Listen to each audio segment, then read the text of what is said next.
সারা দেশে চলছে ঈদের আমেজ, কিন্তু সুন্দরবন সংলগ্ন মোংলা উপকূলের প্রায় 10,000 জেলে পরিবারে চলছে হাহাকার। বনের গহীন আর খালের বাঁকে বাঁকে এখন দস্যু আতঙ্ক। গত 5 মাস ধরে দস্যুদের ভয়ে সুন্দরবনের বুকে মাছ ধরতে যেতে পারছে না মোংলার জেলেরা। উপকূলীয় জনপদ এখন নিস্তব্ধ।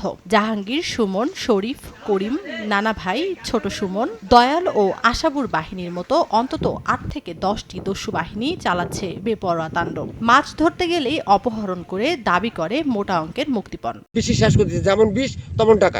তাহলে আমরা যাবো কোথায়? কন আমাদের কোনো উপায়? 3 বেলার ভিতরে 2 বেলা খাই, 1 বেলা না খেয়ে তাই। গত বছর 1 লাখ টাকার চালান নিয়ে গেছি, টোটালে 30,000 টাকা উঠছে, আর 70,000 টাকা লস দিয়ে চলে এসেছি, কারণ তারা একজনের ধরিয়ে 50,000 টাকা চাই। আমরা যারা এই মৎস্যজীবীর লাগে যারা জড়িত, এরা যে যাই একটু মাছ টাছ মারবে এরকম কোনো লাইন নাই, তা অত্যাচার। ঈদের দিনেও সুন্দরবন সংলগ্ন গ্রামগুলোতে অভাবের হাহাকার। গত 4 থেকে 5 মাস কোনো উপার্জন না থাকায় অধিকাংশ জেলে পরিবার এখন ঋণগ্রস্ত।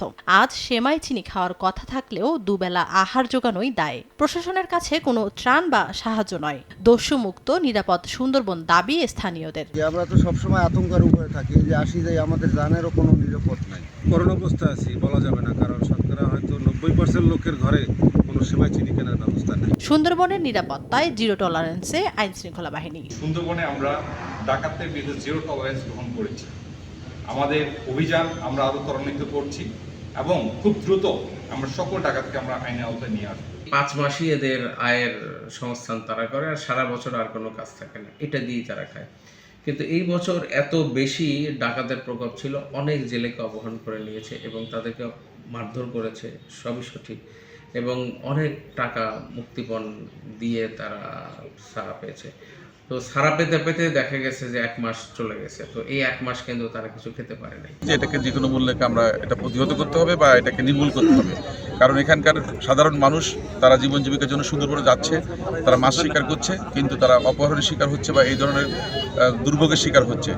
কোস্টগার্ডের অভিযানে গত 5 তারিখের পর থেকে কয়েক দফায় অভিযান চালিয়ে সাগর ও সুন্দরবন থেকে প্রায় 2 শতাধিক অস্ত্র ও গুলিসহ 72 জন জলদস্যুকে আটক করা হয়েছে। সময় সংবাদ, মোংলা।